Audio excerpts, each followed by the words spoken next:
Entrevista com Dávila. Olá, bem-vindos. Toda semana temos um encontro marcado para falarmos sobre os assuntos mais importantes do momento e sempre com um convidado especial. Um dos maiores gargalos de competitividade no Brasil é a péssima qualidade da nossa infraestrutura. Estradas esburacadas, energia cara, aeroportos e portos congestionados e saneamento básico precário são sintomas de um país que necessita urgentemente de investimento para sair do atoleiro da baixa competitividade. O investimento privado vem mudando essa realidade. Os modelos de privatização, concessão e parceria público-privada vêm atraindo bilhões de reais e permitindo avanços importantes nesses setores.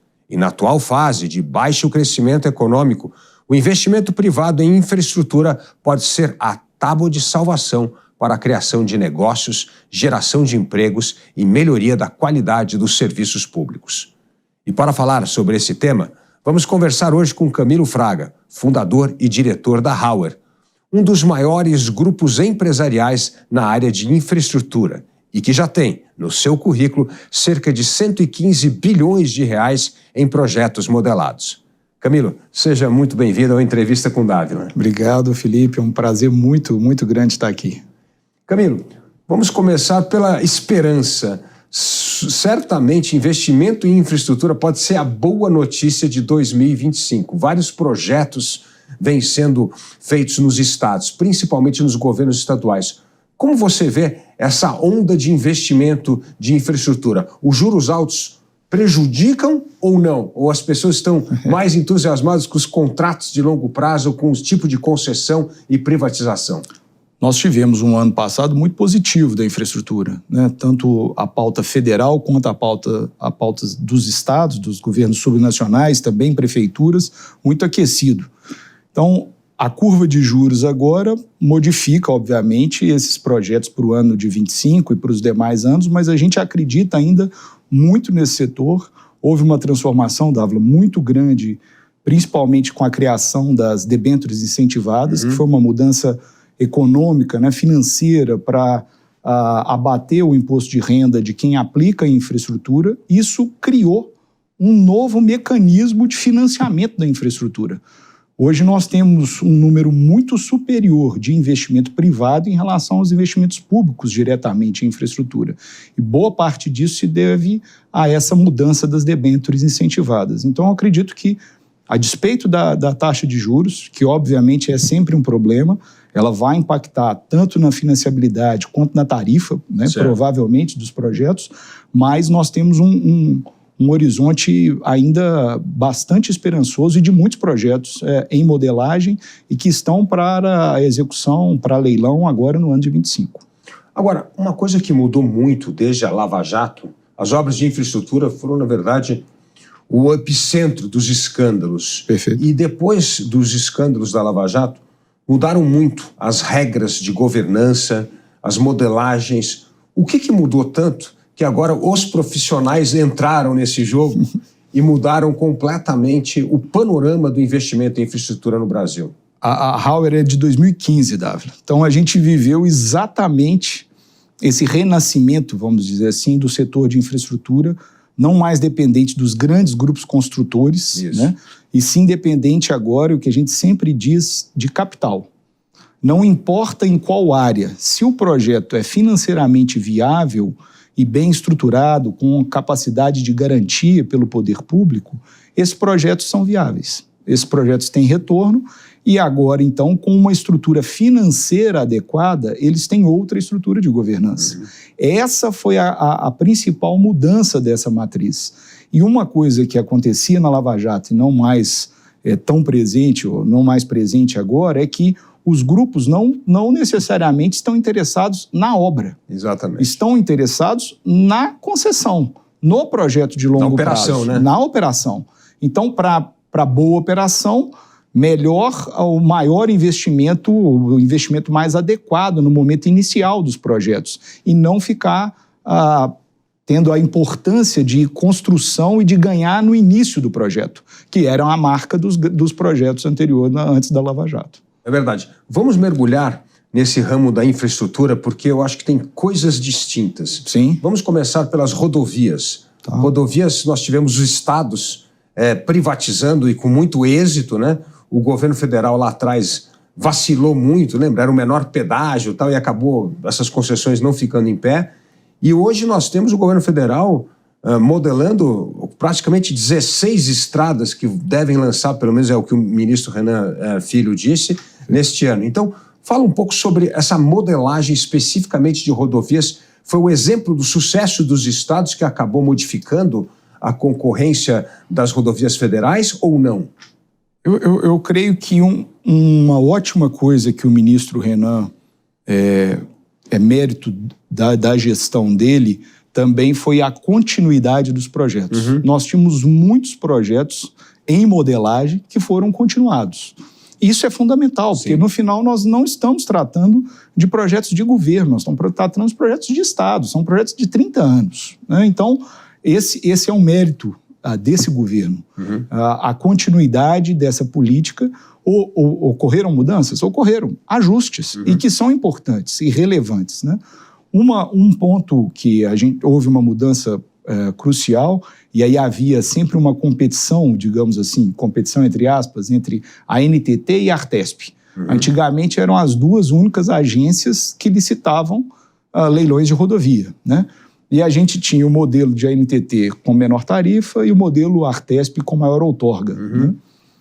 Fato é que o modelo de maior outorga foi vencedor nessa competição. Ou seja, os projetos são muito mais saudáveis, estruturados, projetos que estão performando. Nós tivemos na etapa 3 de concessões rodovias federais, no governo Dilma, de 5 projetos, apenas um permaneceu e é viável. 4 com problema.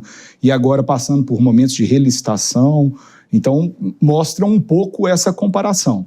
Agora nós temos um outro modelo também, que é já agora no governo Lula e no ministro Renan, que foi a simbiose entre um pedaço de menor desconto na tarifa e dali em diante outorga, que também se mostrou adequado e que foi adequado em vários outros estados também. Então, acho que hoje, talvez não, sem dúvida, a questão financeira, por ter tanta relevância, ela acabou também contribuindo para que o projeto tivesse uma melhor estrutura no seu leilão, porque não adiantava nada diminuir tarifa e aí o projeto ficar inviável e não ter financiabilidade. Hoje um projeto precisa de financiabilidade para ele ir a curso. Com certeza. Bom, Howard, um dos estados que vocês estão atuando nessa área de rodovia é o Mato Grosso, né? E tem essa combinação híbrida, né, de ferrovias federais com estaduais. Como é que está sendo lá? Porque lá vem sendo um caso de sucesso. Eu sou um apaixonado pelo Mato Grosso. Hoje, inclusive, um dia muito importante para a gente, porque nossa primeira reunião em Mato Grosso ocorreu no dia 11 de fevereiro de 2015. Então, tem exatos 10 anos que a gente, de alguma forma, começava no Mato Grosso. A gente teve um papel importante lá na Cinfra. A gente até hoje presta muitos serviços para a Cinfra, também para a MT Par. E agora estamos participando desses lotes com um grupo investidor. Nós tivemos um momento, não mais agora de modelagem, e agora vamos atuar com a Vetor, que é a nossa empresa, é o nosso braço de investimento, e mais um grupo, exatamente somando grupos construtores e financeiros nesse grupo para participar dos leilões do Mato Grosso. E creio que o Mato Grosso se tornou, de fato, o maior canteiro de obras do Brasil, seja por investimento público, diretamente. O governo teve uma ótima decisão, que foi o investimento na BR-163, um dos projetos Dilma fracassados, à época contratualizados com a Odebrecht, né? O governo do estado assume a concessão, um caso totalmente distinto, né? A NTT passa, então, o controle para o Estado decide assumir e fazer os investimentos e, pelo que tudo indica, o desejo do Estado é depois retomar um novo processo aí licitatório, já com os investimentos, com o CAPEX, o grande CAPEX já investido. Nós estamos falando do eixo principal do agronegócio nacional, que liga Sinop a Rondonópolis. É a BR-163. Né? São vários quilômetros de duplicação de rodovia. uma rodovia principalmente responsável pela escoar a nossa safra, né? E isso é importante, a ligação dos modais, né? Os modais precisam estar interligados. Como é que está sendo feito, por exemplo, no caso lá, com ferrovias e as rodovias, justamente para escoar a safra? Perfeito. Lá nós temos, acho que, a junção exatamente desse capital privado, do capital público investidos pelo governo do Estado e também por concessões federais, né? Então, esse somatório se dá à nova infraestrutura do Estado do Mato Grosso e à nova infraestrutura do agronegócio brasileiro, né? Nós temos uma ferrovia operada pela Rumo, construída de Rondonópolis, que está em construção de Rondonópolis até Nova Mutum, primeiro tramo, ela chega até Sinop. Então, essa nova ferrovia em construção muda o eixo novamente, tanto para o lado leste do estado, mas principalmente nesse eixo norte-sul, que nós vamos de Rondonópolis, de Sinop até Rondonópolis, ele vai estar buscando a soja mais próximo, digamos assim, e diminuindo, obviamente, o frete. Essa que nós temos sempre que lembrar, Felipe, é custo Brasil, né? Uma ferrovia mais próxima do centro de plantio diminui o custo final da soja. Esse é um dado que a gente tem que sempre lembrar, e é um dado que a gente mostra muito nas modelagens. É mais barato termos uma rodovia concessionada e que o usuário paga pedágio para o produto final do que uma rodovia administrada pelo poder público. Entendi. Porque ela vai ter... O pneu vai furar, o caminhão vai quebrar, ele vai ter mais atrasos, vai demorar mais, e isso é custo, né? Com a rodovia, mesmo pagando o pedágio, esse valor fica mais barato ao final. Então, esse mecanismo, eu acredito que o Estado do Mato Grosso, e na verdade o agronegócio, entendeu bem. Precisa do investimento privado, esse investimento precisa ser remunerado e isso diminui custo. E no final nós estamos falando exatamente o que você fez na chamada do programa, diminuindo o lapso gigantesco que existe entre o tamanho do nosso país, do ponto de vista econômico, e o que a infraestrutura entrega, né? Correto. Não sei se desculpa só me alongar nisso, mas o tamanho desse lapso, né? Dependendo do dólar aí, nós somos 8º, 9º, 10º posição de PIB no mundo, né? E nós somos, o relatório, interessante, o relatório do FMI de 23, acho que o de 24 ainda não está pronto, pelo menos não vi o de 24, mas o de 23 com certeza, o Brasil é a 55ª posição em infraestrutura. Então, para a gente ficar no mesmo lugar que a gente do ponto de vista econômico, nós temos que subir 45, 46, 47 posições. Então, e aí quando a gente se compara, exemplo, países que têm essa maior estabilização entre desempenho econômico, infraestrutura, né? A Austrália está bem interessante a gente comparar isso. Ela está 14ª, 15ª, economia mundial, e 14ª melhor infraestrutura. Então, isso facilita o desempenho econômico e que dá competitividade. Com certeza. Então, esse é o tamanho do nosso gargalo de infraestrutura no Brasil. E por isso que a gente acredita muito nesse trabalho de desestatização. Agora, para essas centenas de bilhões de reais que nós precisamos de investimento para fazer com que o Brasil saia dessa péssima posição lá de 50º lugar ao 9º, 10º, que é o que deveria ser. Perfeito. Além das boas modelagens, nós precisamos de segurança jurídica dos contratos, né? As pessoas precisam acreditar que, ao fazer um investimento de longo prazo, que contratos serão respeitados e não serão revistos. Infelizmente, no Brasil, nós vivemos numa fase de muita insegurança jurídica, principalmente em relação a contratos. Como é que isso está pesando nesses investimentos de infraestrutura? Felipe, tem uma história, um caso. Comecei minha atuação profissional na área de infraestrutura há 20 anos atrás, mais ou menos. E tive a oportunidade de visitar a unidade de PPP do governo britânico, que é o berço de tudo isso que nós estamos falando, a revolução, né, que a Thatcher construiu, e que depois foi muito utilizado pelo governo Tony Blair, né? Quem mais assinou contratos de PPP foi o governo Tony Blair, não o governo Thatcher, mas era o início né? E eu me lembro que um dia lá, conhecendo, a gente perguntou para o secretário da unidade a questão das garantias. Como é que os projetos têm garantias, né? Porque esse é o grande problema. Exatamente. Que hoje, do ponto de vista da segurança jurídica, a gente tenta diminuir essa instabilidade da segurança com a estrutura de garantia, né? E aí, ele não entendia a minha pergunta. Eu falei assim, poxa, será que eu estou com o inglês errado aqui? Ele não está perguntando. E aí, depois de uns minutos, ele falou assim, não, mas a coroa, ele usou essa expressão, a coroa cumpre os seus deveres desde 1649, Revolução Cromwell, 1649. Eu falei, a coroa britânica cumpre honra os seus contratos desde 1649. E depois ainda tem no Bill of Rights lá, 1689, 40 anos depois, uma menção clara a essa necessidade de se cumprir os contratos, né? Então, olha o tamanho histórico, né, que a gente tem.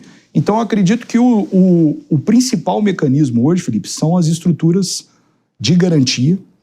De alguma forma, as estruturas financeiras contribuem para também essa estrutura garantidora de projetos, uma vez que, se eu tenho uma debênture de infraestrutura, eu tenho um debenturista lastreado em milhares de pessoas. Então, eu não dou o cano em uma pessoa, eu dou um cano em uma estrutura gigantesca ali, e que lastreada muitas vezes por grandes instituições financeiras.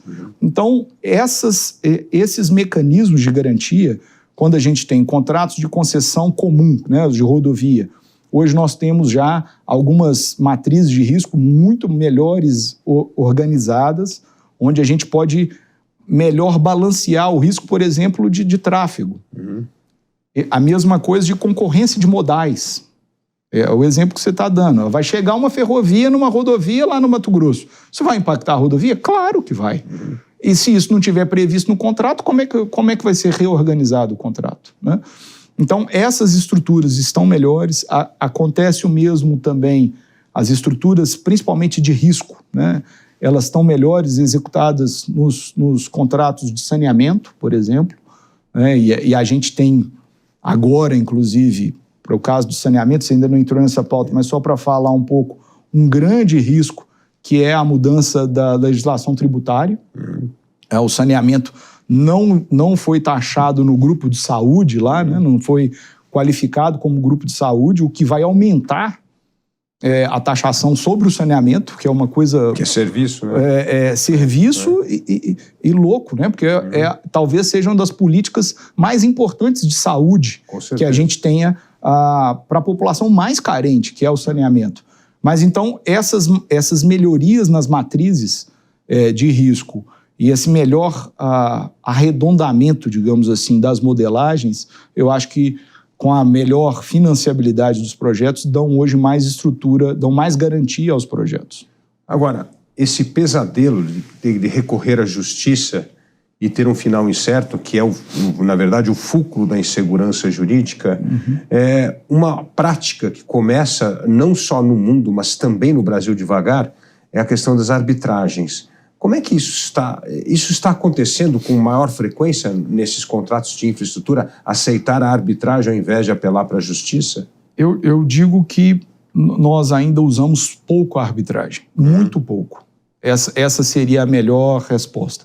Nós temos poucos casos ainda de sucesso em arbitragem, porque infelizmente nós estamos acontecendo que ao final de arbitragem retornamos ao processo judicial, né? Então, esse é um processo ainda, de fato, tenso, digamos assim, porque ele não está resolvido. Nós não temos grandes experiências, né?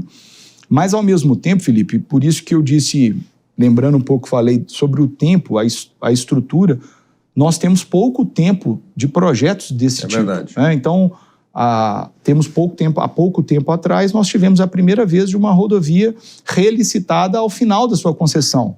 A primeira delas, salvo engano, foi a ponte Rio-Niterói. Então, uma construção, um CAPEX lá ainda do governo militar, concessionado, finalizado o contrato que teve inúmeras questões, reequilíbrios muito grandes, o acesso da ponte Rio-Niterói foi totalmente modificado, tanto do lado da capital quanto do lado de Niterói. Isso tudo estava dentro dessa primeira fase, e um segundo processo com uma tarifa diferente, né?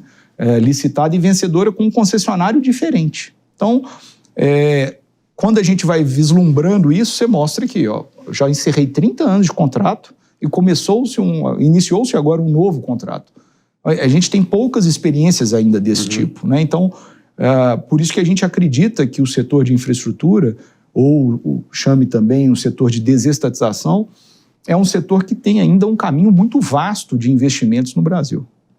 Você acabou de falar da questão tributária, né? Principalmente no saneamento, mas o Brasil, ao adotar o imposto de valor agregado, parece que a regra vai se tornar um pouco mais parecida com dos países desenvolvidos, e talvez isso vai resolver um gargalo importante, que é a judicialização tributária no Brasil, que é gigantesca, né? Perfeito. Nós estamos falando de 75% do PIB aqui contra 0,28% do PIB da média da OCDE. Então, assim, é um negócio que impacta muito o investimento, né? Sem dúvida. E aí eu queria tratar desse tema importante que você de saneamento, porque depois do novo marco do saneamento, parece que esse investimento em saneamento começa a acelerar. Mesmo aqui em São Paulo nós tivemos a venda a participação da Sabesp aqui do governo do estado, né? E é uma dívida social e ambiental que nós temos, né? Quase metade da população não tem esgoto tratado, e essa é uma dívida que evidentemente nós precisamos resolver rapidamente. E saneamento me parece uma modelagem mais simples. Na verdade, você tem que coletar água, limpar a água, dar água limpa, potável, e tratar o esgoto e dar esgoto. Então, me parece uma coisa mais simples. E com o novo marco do saneamento, você está esperançoso que essas concessões ou privatização, parceria público-privada, vão resolver essa questão de acordo com o marco que já determinou a data de universalização do saneamento até 2033? Felipe, a gente teve na própria Hauer um crescimento gigantesco. Eu posso mostrar isso pelo número de consultores na área de saneamento, né? Nós temos um time muito grande hoje de saneamento, e isso não ocorria 4 anos atrás, né?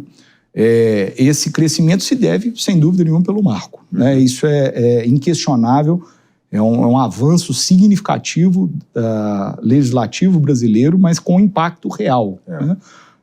Esse investimento está sendo feito e, de fato, impactando milhões de pessoas, né?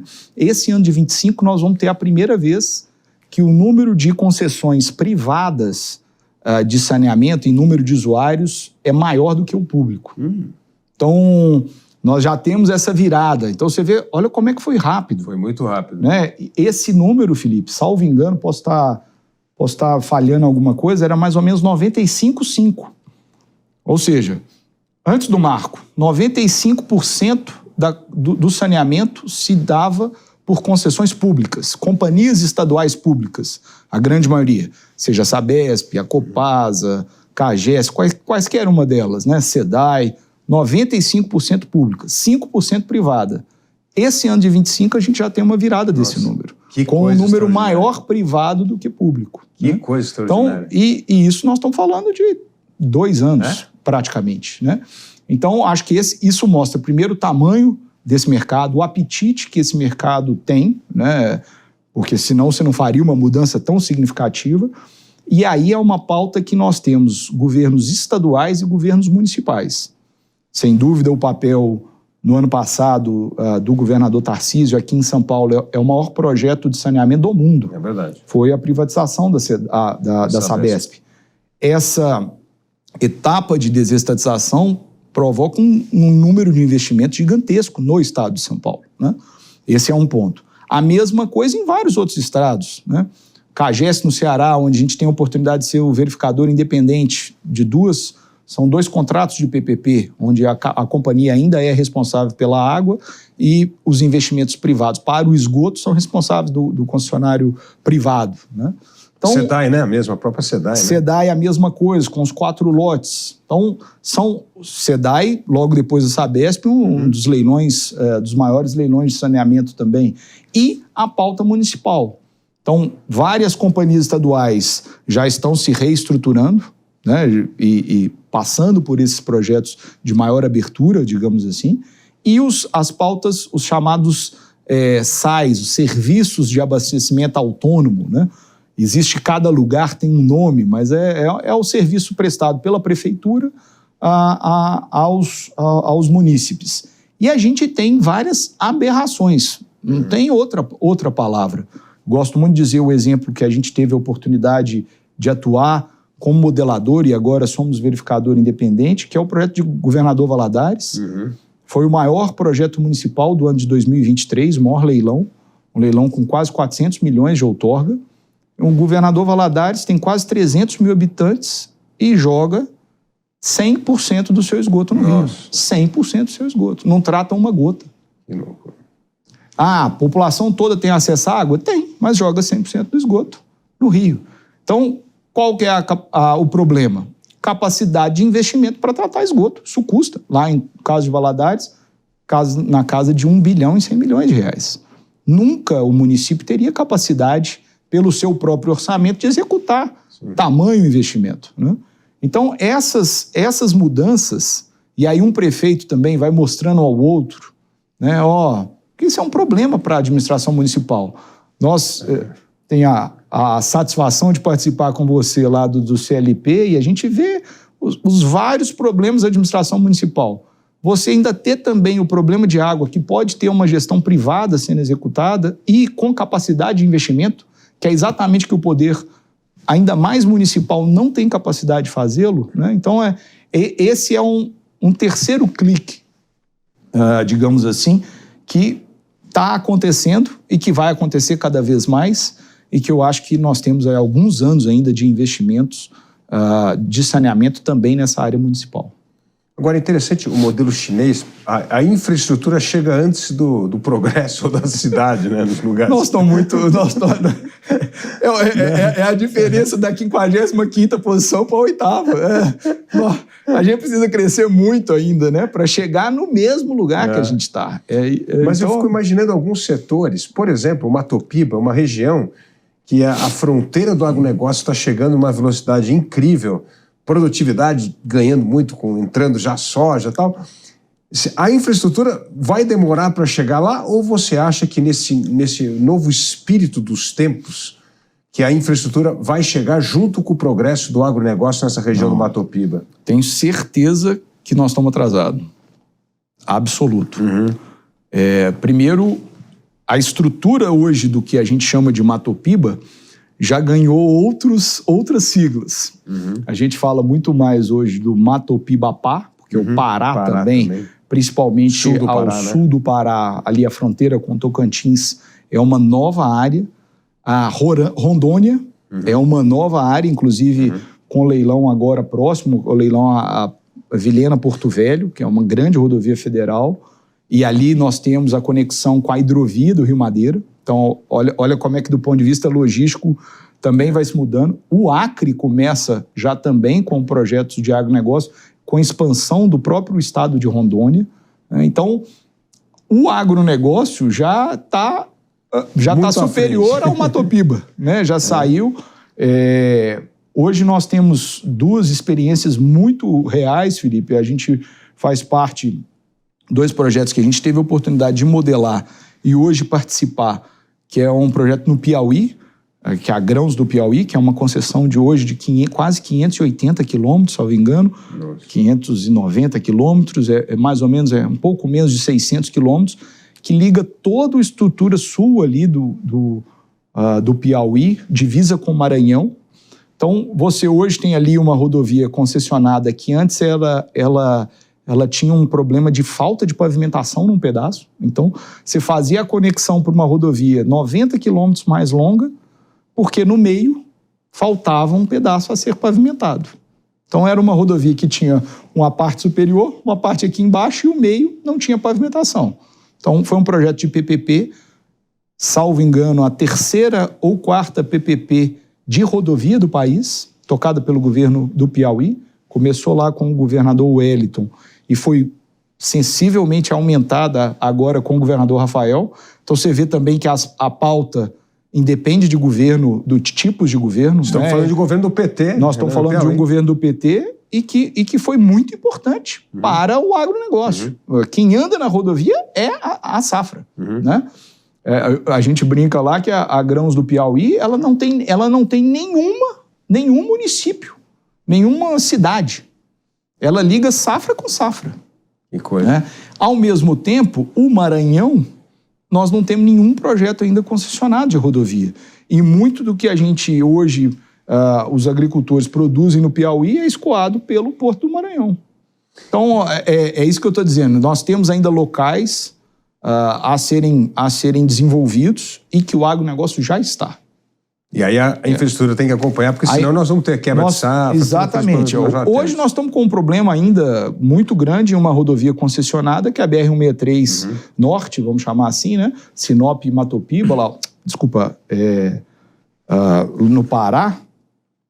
A gente falou de Matopiba, é a cidade de... Vou me lembrar até daqui a pouquinho. É um pedacinho ali, ela sobe ainda de Sinop para o estado do Pará. Ali a gente tem Balsas e depois faz um novo transbordo. Que a gente ainda tem problema de rodovia com problema de pavimentação. Então, existem falhas também no caminho. Mas, voltando, nós estamos ainda atrasados para o nosso próprio agronegócio. Então, esse é um tema que a Hauer gosta muito de estudar, de entender onde o agronegócio está migrando, onde está indo, e tentar construir soluções, mais uma vez, de desestatização para isso, envolvendo os governos. Né?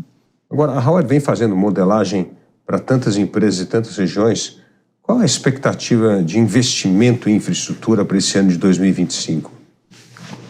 Nossa, Felipe, porque aí você tem que repartir a infraestrutura em várias. Né? Vamos voltar ao caso de rodovias. Né? Nós temos esse ano, talvez, o maior de todos os anos da infraestrutura brasileira em leilões de rodovia. Né? 16 lotes esperados pelo governo federal e muito mais em governos estaduais. Então, o governo do Mato Grosso tem 6 lotes agora em mercado, o governo de Minas tem 2, o governo de São Paulo tem 3, o governo do Paraná ainda tem mais 2. Então, ou seja, nós temos quase que provavelmente um número possível de 30 leilões esse ano. Que espetáculo. Em rodovias. Né? E isso é uma coisa que nós nunca vivenciamos. Né? Nunca, se você imaginar 30 leilões, nós estamos falando de 3 leilões praticamente por mês, a partir agora de março. Né? Nós temos o primeiro de 27 de fevereiro agora. Mais de um por mês. Mas nós estamos muito avançados, então, em rodovia e saneamento.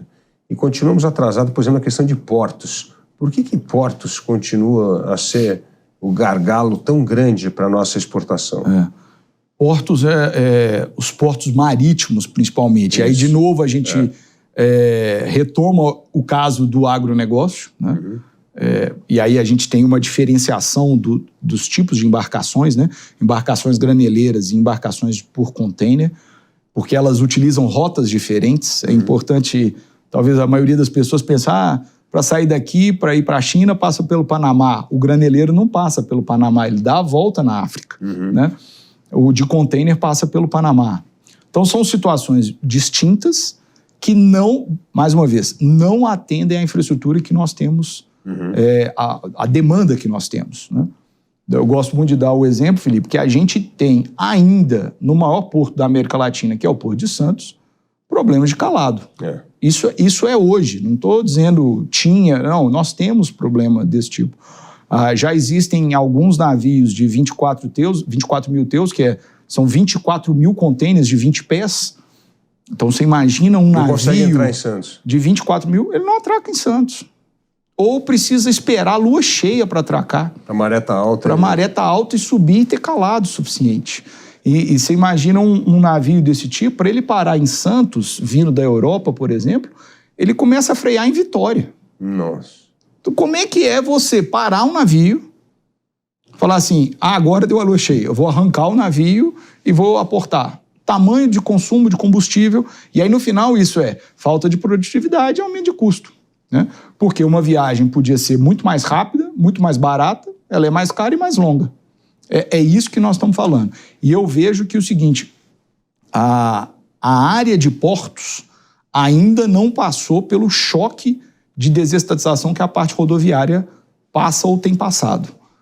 Esse é um desafio muito grande. Acho que por um... E aí posso fazer algumas suposições, né? Penso que, de alguma forma, essa estrutura de portos, se a gente pensar desde o governo Fernando Henrique até o momento atual, os ministérios foram muito subdivididos. E a parte de portos, em geral, ainda deslocada. Então, você tinha organismos federais de investimento em infraestrutura que tinham rodovias e portos em conjunto. A rodovia tinha a necessidade maior, se deixava de lado o porto, né? O DENIT era responsável há pouco tempo ainda por questões de aquaviárias e tal.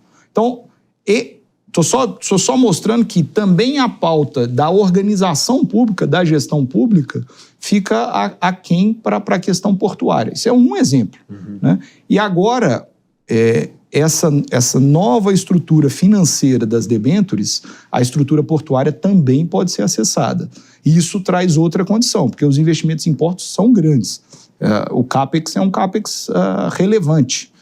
Então, não há que se pensar que você precise de pouco capital, precisa de muito investimento. Né? Mas precisa de um investimento com capacidade de garantia, com capacidade de financiabilidade.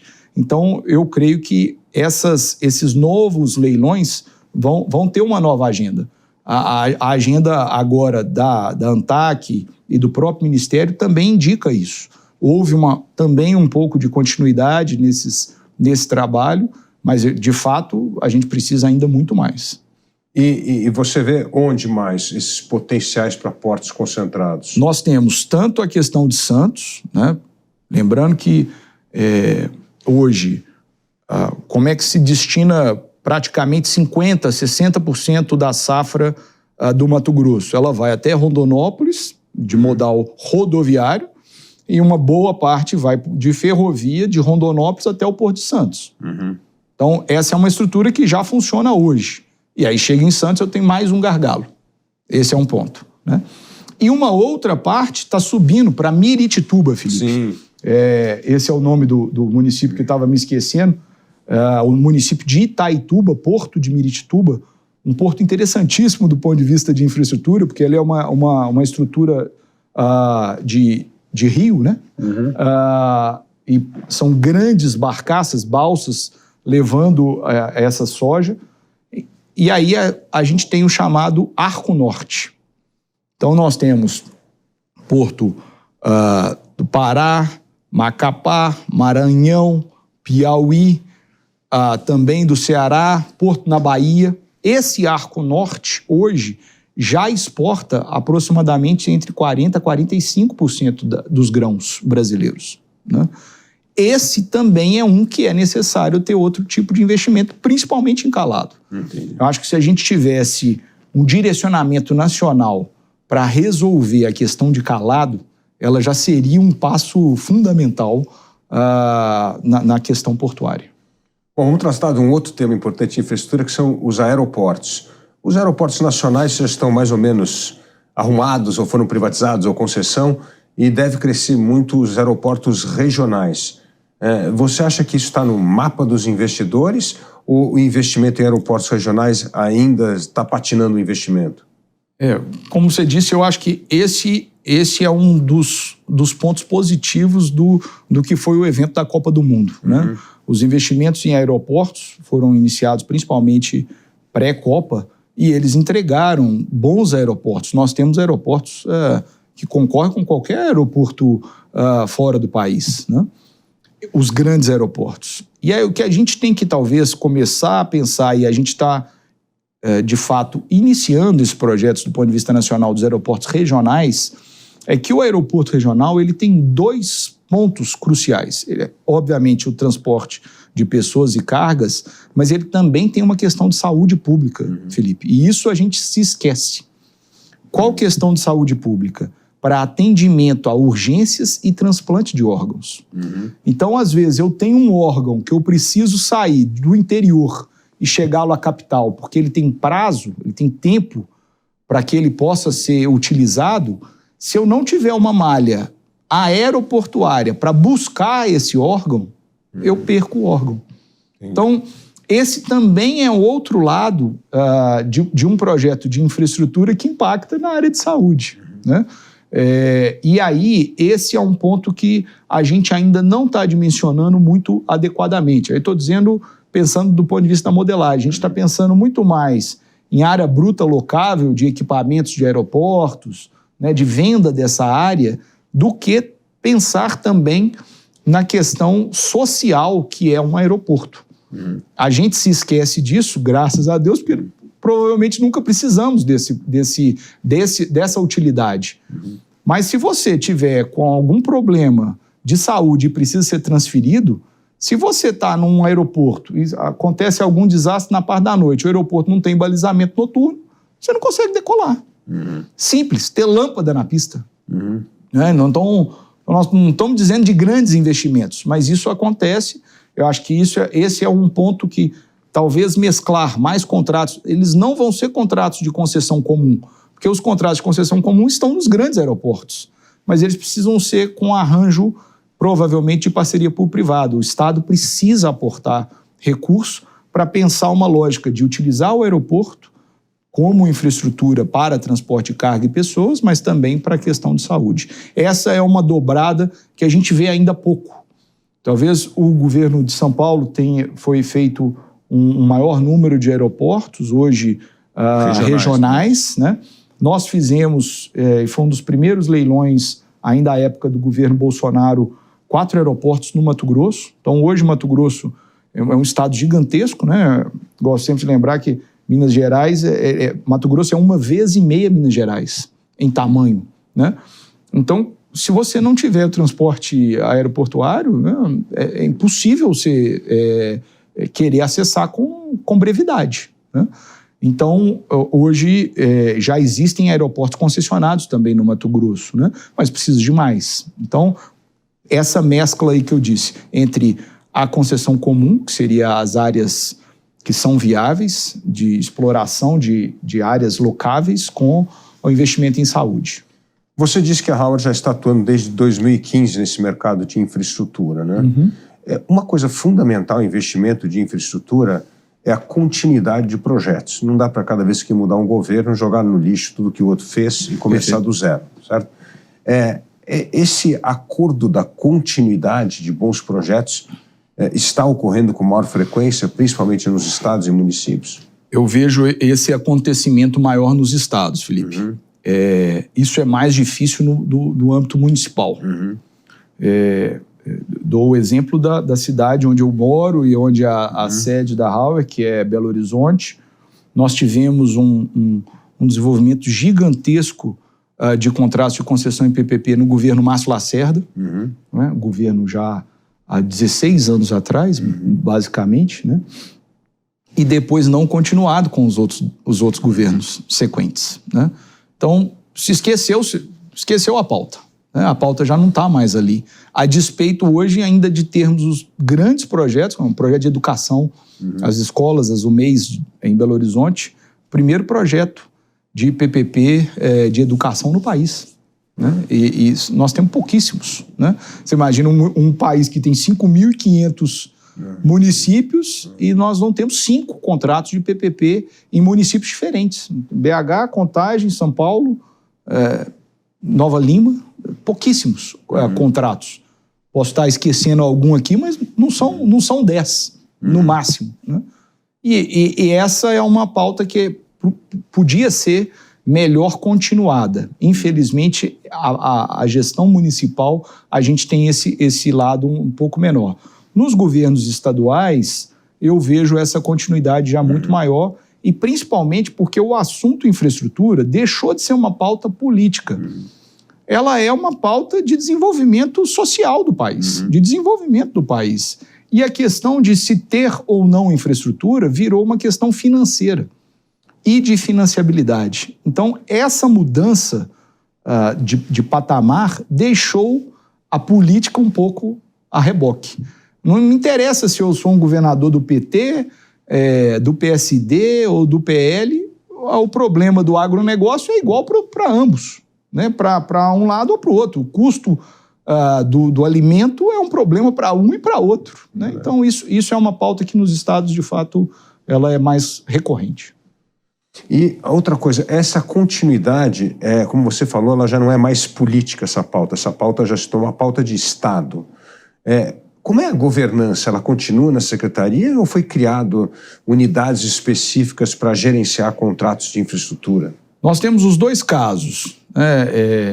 A gente gosta muito quando a gente fala exatamente desses locais específicos de criação de um corpo técnico que dê continuidade, porque também é importante o servidor público que tenha o histórico, que conheça o projeto, porque o governador vai passar, o servidor está ali, né? E como é que se dá a continuidade de outros projetos se eu não tenho um serviço público atuando? E o que nós estamos acompanhando mais é o crescimento das agências reguladoras. Você tem cada vez... Agências reguladoras estaduais. Estaduais. O maior número e um robustecimento, um fortalecimento das agências estaduais. Isso é fundamental, mais uma vez, para que a gente tenha continuidade da política. Isso está caminhando, né, de fato. O saneamento também provocou isso no âmbito municipal, porque você precisa ter a estrutura regulatória, ela está mencionada no contrato e no marco. Então, é uma decisão federal, é uma decisão da lei federal do saneamento. Então, essas estruturas de regulação do saneamento começam a descer para o assunto municipal. E isso acaba impactando, por exemplo, em outras áreas, no transporte coletivo. São áreas que estão começando a ser impactadas no âmbito municipal por conta também do saneamento. Porque eu não sei se você se lembra aí, é fácil de lembrar isso, todo ano, precisa aumentar a tarifa de ônibus. E aí é um decreto do prefeito. E isso é um item previsto em contrato. Isso deveria ser algo rotineiro, automático, né? E esses são momentos que sempre são tensos do ponto de vista municipal.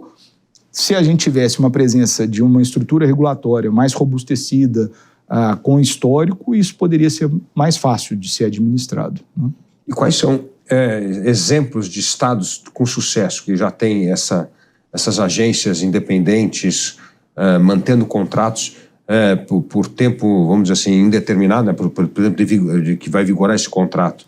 O estado de São Paulo é um bom exemplo, é um ótimo exemplo. O estado de Minas, para o saneamento, também é um bom exemplo. O estado do Rio.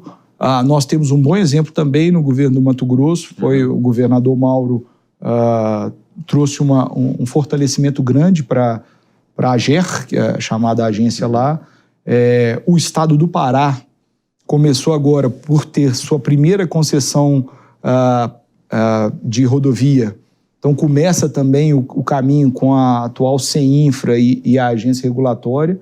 Então são pautas que estão acontecendo e acaba que ela também é empurrada pelo próprio número de concessão. Se eu não tenho uma concessão rodoviária, eu não tenho uma agência que trata daquela concessão. Se eu tenho, então passa a ter o próprio projeto começa a empurrar também o serviço público ou o setor público a essa criação. Isso está acontecendo em vários estados. A gente consegue enxergar isso muito bem, Felipe. Camilo, você vem lidando com governos estaduais e municipais há muito tempo com essa história de infraestrutura. É perceptível que há uma mudança de cultura na gestão pública. Finalmente, gestores públicos começam a dar mais peso à política baseada em dado em evidência. E isso faz com que haja uma mudança substancial, né, na qualidade da política pública e na continuidade de boas políticas públicas. Você está percebendo cada vez mais isso na ponta, que essa cultura de política pública baseada em dado e evidência está, na verdade, moldando uma nova geração de gestores públicos e governantes nos estados e municípios? Felipe, é indiscutível esse papel que o CLP tem criado, e a RAU se sente muito orgulhosa de fazer parte disso, porque é a pauta agora de vários governos, estaduais e municipais. Os novos prefeitos agora eleitos, muitos já pensando assim, meu plano de governo, está aqui os indicadores do CLP para eu avaliar. O nosso presidente, o doutor Janotti, fala muito que gestão pública precisa ter um placar. Lá, tomou gol, fez gol, como é que está? Né? E a gestão marcada por dados e evidências é exatamente esse placar. Nós precisamos ter isso acompanhado. Né? Como é que o procedimento está, qualquer procedimento público, seja ele em determinada área, está evoluindo. Né? Eu acho que isso é algo fenomenal, importante. Toda vez que a gente tem o momento de lançamento do ranking de competitividade dos estados, os governadores ficam esperando, né? Em que posição eu estou? Como é que está a minha parte fiscal? Como é que está a minha parte de saneamento? Como é que está a minha parte de infraestrutura? Como é que está a minha parte de educação? Então, eu vejo isso muito notório. Também na área de educação, acho que tanto o IDEB, né, quanto também os índices internacionais, o PISA, tem sido acompanhado. Por um acaso, ontem nós tivemos um evento federal na área de educação e prefeitos de inúmeros estados comemorando por ter melhorado as suas notas em relação à gestão anterior. Né? Então, esse é o trabalho exatamente do dado e evidência. Eu creio que esse é um trabalho fundamental e que vem transformando a gestão pública e dando continuidade ao processo. Porque para eu melhorar determinado indicador, preciso de tempo. Não há que se mudar a política, e sim executá-la durante mais tempo. Né? Então, essa é algo que a gente tem notado e tem muito orgulho de fazer parte. Como você está vendo 2025 com otimismo nessa área de infraestrutura? Muito otimismo, a despeito de toda a questão fiscal, que é problemática. Isso, obviamente, impacta nas modelagens, vai impactar nos leilões. Nós vamos, provável que, principalmente agora para o primeiro semestre, ter um número menor de players participando, porque como é que você compete com tesouro? Né? Deixar o dinheiro aplicado em tesouro ou colocar num projeto de infraestrutura com todos os seus riscos, com toda a sua questão jurídica envolvida. Né? Então, é muito mais natural e razoável você ter uma diminuição desse apetite. Mas eu acredito muito naquilo que a gente falou no início, né?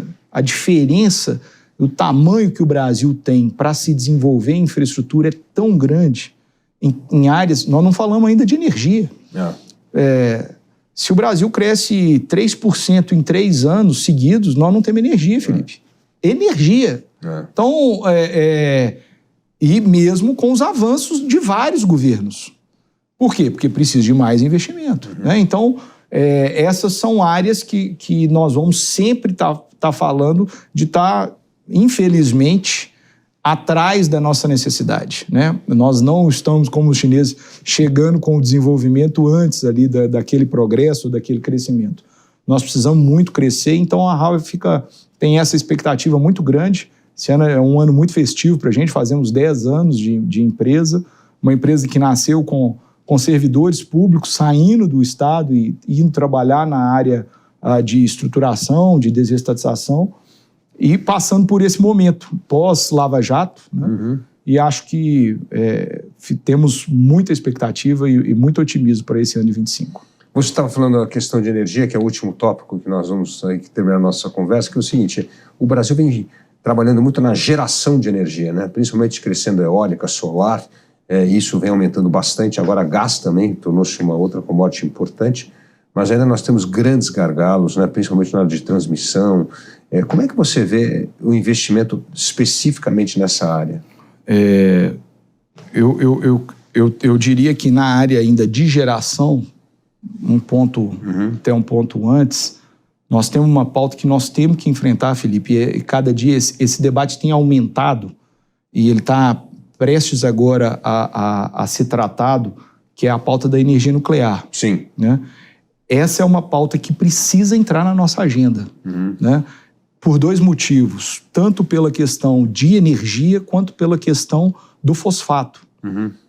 Aí, por um acaso, voltamos ao agronegócio.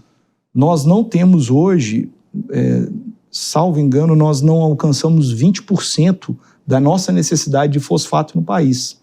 Precisamos importar esse fosfato. E nós temos grandes jazidas de fosfato. E ela sempre conjugada com urânio, né? Então, se há a possibilidade de exploração da energia nuclear, nós temos também como subproduto, aí pode escolher qual é o produto e qual é o subproduto, o fosfato e o urânio. E o urânio, nós temos um movimento, principalmente americano, das chamadas pequenas centrais de energia nucleares, que são projetos transformadores e que resolvem um outro problema nosso, que é o de transmissão. Pensar um país do tamanho continental que é o nosso, com a produção numa área e o consumo em outra, você não tem a perda de energia. Essa distribuição, né, a questão da distribuição e da ligação é uma questão crucial que também a geração nuclear pode ser fortalecida dessa forma. E a outra coisa é que quando você aumenta a energia renovável, principalmente eólica e solar, você precisa de fontes confiáveis para os momentos de transição, de variação, né? Então nós temos a biomassa, que é uma coisa, a gás e provavelmente, né, energia nuclear. Nós temos que as energias sustentáveis, vamos chamar assim, né, ou verdes, elas não têm intermitência, né? Elas têm variação ao longo do dia, né? Então, se eu pego solar, eu tenho 12 horas sem sol, né? Ou até mais. E aí, nessa hora? E justamente no momento noturno é o maior consumo, né?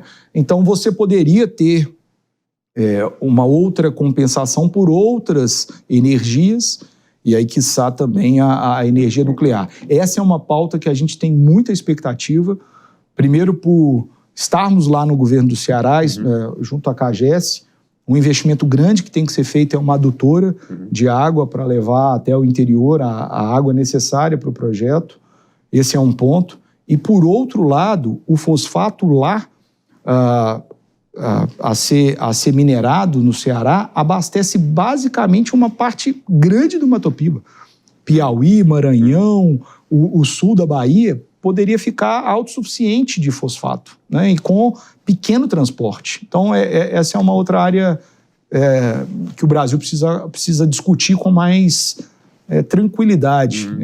Eu acho que existem muitos outros países que têm a energia nuclear há muitos anos e a gente precisa entender um pouco mais sobre isso. Camilo, que bom que você trouxe esse ar de otimismo para esse ano difícil para a economia brasileira, né? Então, eu acho que pode ser uma das poucas coisas aí que a gente tem esse otimismo, Felipe. E é muito bom estar aqui já esse tempo todo falando com você. E o assunto, de fato, é uma paixão, esse assunto de infraestrutura. Ele é também nacional, né? Nós tratamos de todas as áreas do país aqui. E ele é um impacto, sem dúvida alguma, para o país, né? Para o desenvolvimento do país. É isso aí. Que bom. Muito obrigado aqui por você participar da entrevista com o Dávila. Obrigado. Foi um prazer muito grande, Dávila. E a gente fica por aqui. E para você que gosta do jeito Jovem Pan de notícias, não deixe de fazer a sua assinatura no site jp.com.br. Lá você acompanha conteúdos exclusivos, análises, comentários e tem acesso ilimitado ao Panflix, o aplicativo da Jovem Pan. Obrigado pela sua companhia e até o próximo Entrevista com Dávila. Entrevista com Dávila. A opinião dos nossos comentaristas não reflete necessariamente a opinião do Grupo Jovem Pan de Comunicação. Realização Jovem Pan News.